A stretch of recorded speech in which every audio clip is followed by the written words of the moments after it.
Welcome to First Unitarian Society of Minneapolis, the birthplace of congregational humanism. We carry on that tradition of free thought today, dedicated to promoting a free search for truth, meaning, and justice. Our web address is firstunitarian.org. Thank you for joining us.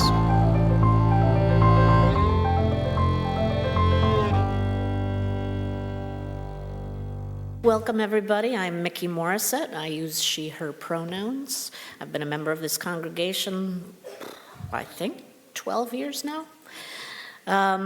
So to set the stage for today, this is a story in 3 parts, as most good stories are. However, today we're going to start with part 3, and then we're going to work in reverse order to part 1. Just keep that in the back of your mind as we share these words from the past that has become the present, but also has a possible new future in the game that we call civilization. So part 3.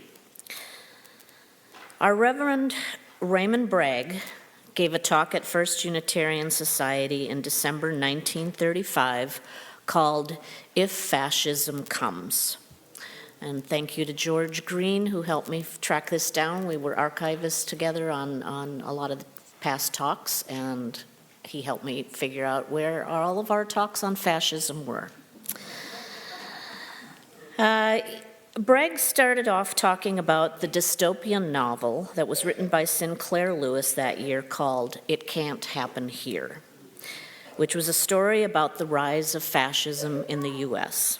It depicted a populist named Buzz Windrip, who's elected president by promising to restore greatness and fight crime and welfare cheats. Instead, after election, he consolidated power, suppressed dissent, and established a dictatorship with stormtroopers. The story is told from the view of a newspaper editor who originally dismissed the candidate as irrelevant, but became witness to the erosion of democracy because of patriotic fervor, attacks on the press, and the creation of a local military force. Sinclair Lewis's book, Bragg said, explores the dangers of political polarization, the rhetoric of us versus them, and how easily democracy can be destroyed from within. As Bragg went on in his talk, he suggested that if people could actually see the record of fascism compared with achievements, people would conclusively see that Hitler's Germany and Mussolini's Italy made much of their plans to increase prosperity, but would instead find wages steadily declining. He said both promised peace, but carried on unprovoked war and a fast and loose diplomatic game. He said that nationalism is the disease of fascism because it corrupts the public mind with pseudo-racial theories and enslaves them to their own prejudices. One direct quote, "Fear is the state from which men commit political suicide."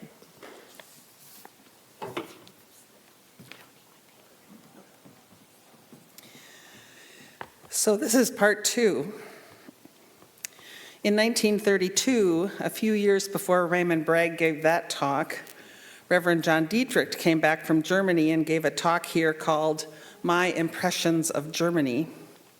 He had been to Germany before and returned because he loved many things about that culture and the landscape. In 1932, however, he could see how Germany was changing under Hitler. He said, quote, "There is the rigid censorship of the means of communication and the prostitution of press and radio to purely nationalistic and political ends. There is the utter suppression of the rights of labor. There is the attitude which is slowly but surely restricting the freedom of women and driving them back into the kitchen. There is the conversion of the whole educational system from public school to university into one vast organ of propaganda." Unquote. Dietrich noted that it was confusing that this had all been accomplished with the approval of a large mass of people, including some adulation of Hitler. Quote, "You may wonder how Mr. Hitler dared persecute and punish all these people. But the answer is found in the support of millions who enthusiastically are with the government, unquote. Dietrich went on to explain how Hitler rose to power. He said, "All they feared, he defied. They leapt to him as to a savior." Much of his support came from lower middle classes who had no life savings or old age security and who had never been actively involved with politics. They saw in Hitler a leader to whom they could transfer all their troubles.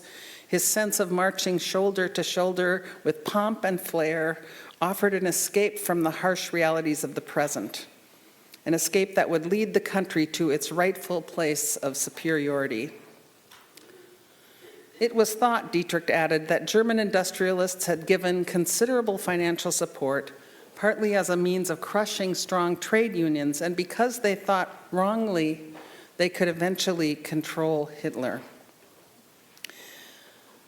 Hitler's power had also been accomplished by imprisoning and brutally treating dissent. People faced the prospect of imprisonment without trial, allowed largely, quote, because the people had been convinced that these dissenters are actual enemies and should be treated with an iron hand, unquote. Even though those being persecuted had made Germany their home for generations and had added to its culture and economy, Dietrich said, the propaganda was working, propped up by young people who were learning about Nazi theories of race, focused on anti-Semitism and the superiority of the German people. Reverend Dietrich also talked often at First Unitarian Society about how the U.S. and the world could be improved. In a talk called Our Haphazard Civilization in Need of a Plan, he talked about the need to build toward a global connection. He said that because of advances in communication, transportation, and economic interdependence, quote, our planet is today smaller than almost any single nation a century ago, unquote. We must get rid of narrow and petty nationalistic loyalty and substitute a planetary consciousness and loyalty to the human race. The whole world must be seen as an economic and political unit. General free trade is one of the first necessities of the world today. All protective tariffs should be cast aside in all countries, unquote. He pointed out his criticism of where industrial capitalism was leading us. Quote, the most damning indictment that can be brought against our present civilization is that it has placed production above humanity, material wealth above personhood, unquote. Reverend Dietrich also said that it is only in the darkest moments that we can make decisions to change our course. He said, we otherwise tend to be floating on the current of chance, generally content to travel wherever the stream might go. It is when we hear the thunder of rapids ahead and the pounding of waterfalls plunging that we get serious and cry, every person to the oars. Nearly 100 years ago, with the world at war and the Great Depression still lingering, Reverend Dietrich laid out strong views in his talk, These Terrible Times, How Shall We Face Them? And the purpose of his talk that day, he said, was to answer this question. In a world so dark and forbidding as this, where the powers of evil seem to be in the ascendancy, what are the sources of our hope? In a world where all seems black, how can we continue in our struggle toward the light? He reminded us of the old falsehood that human nature cannot be changed, that we can refuse an economic system that causes injustice, and that we can refuse selfish nationalisms and greedy imperialisms.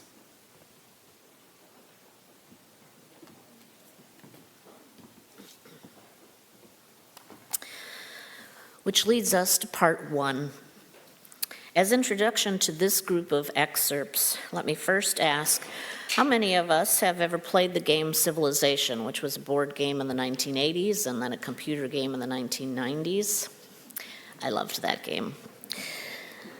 The goal of the game is to lead an entire human civilization over the course of several millennia by controlling various areas, such as urban development, government, trade, research, and military. The player advances the exploration and development of the world and makes decisions about how to set forms of government, tax rates, and research priorities. So as I share a few more of Reverend Dietrich's words from 100 years ago, keep in the back of your mind this question. When we emerge from the fire and the ashes of today, what are we going to build in a new way? This is a new year, but not yet a new era. What do each of us want to prioritize for reshaping? So, a few more thoughts to share from Reverend Dietrich, and let's think of this as part one, looking forward to a new year, a new era, a new start.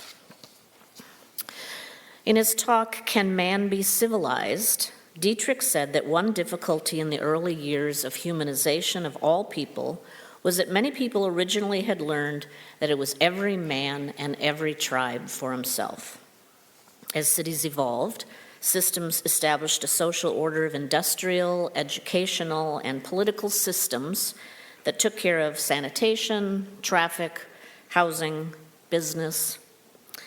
The ultimate goal of civilization, Dietrich implied, is that people learn, after centuries of tragic experience, that we must live and work together.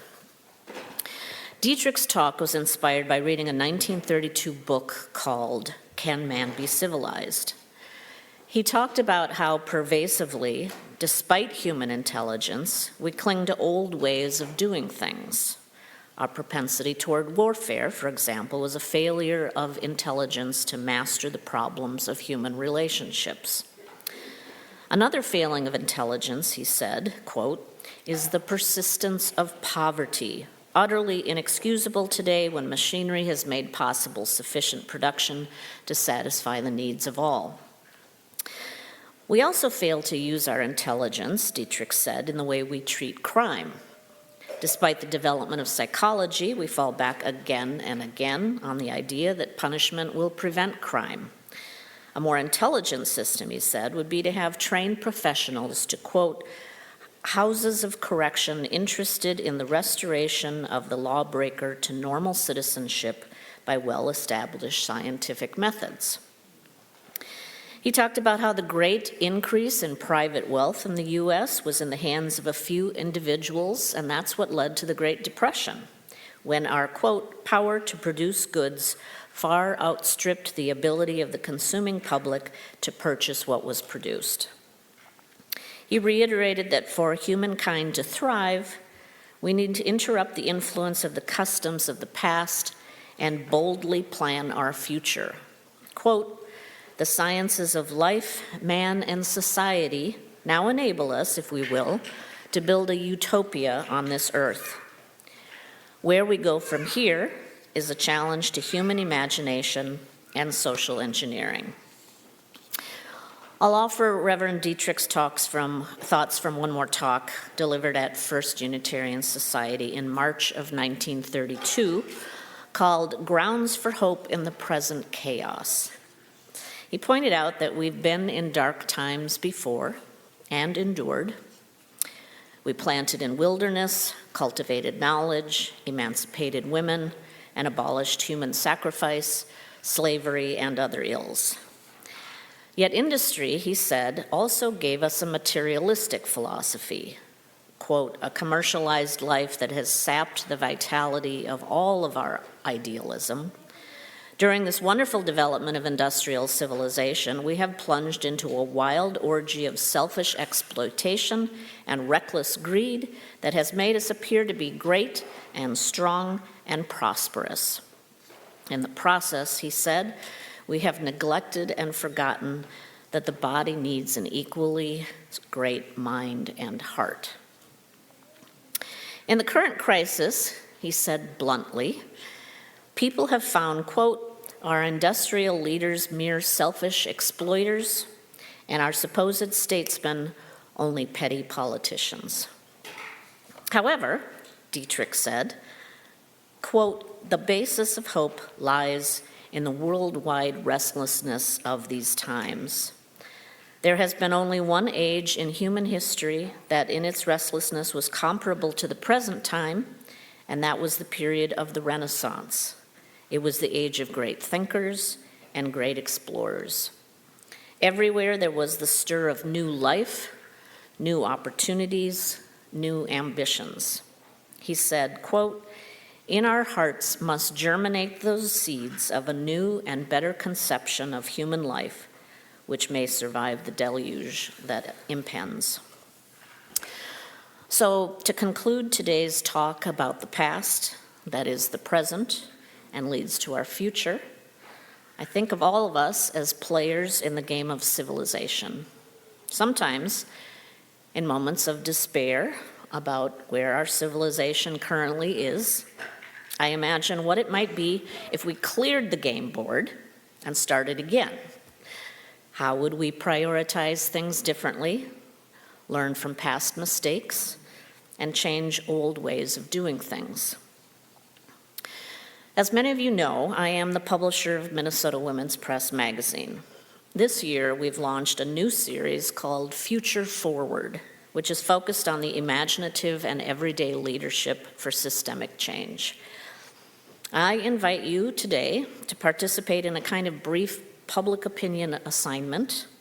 Around the building today, in the back of this hall, I think out in the entry, a couple tables downstairs in the social hall, you'll find note cards and pens. With an eye toward the Renaissance that will come after these dark ages, write down what you want to see as a priority when we can replant. Perhaps you want to see a new economic system, a changed system of justice, new systems of mental health or caregiving or housing or government. Pick one priority, share your thoughts on a note card, write down what you would personally like to see reimagined. You don't have to know how, but perhaps reflect on why you think that system needs to be changed. What would you prioritize as a change in the making of a new version of civilization? You can include your name or not.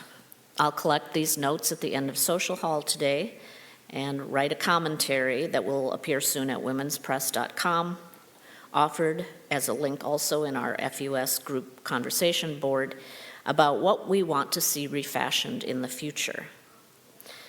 As Reverend Dietrich would tell us, this is the time to think and plan boldly for the future we want, in which civilization can finally thrive. Let's collectively imagine what that looks like. Step one. Thank you.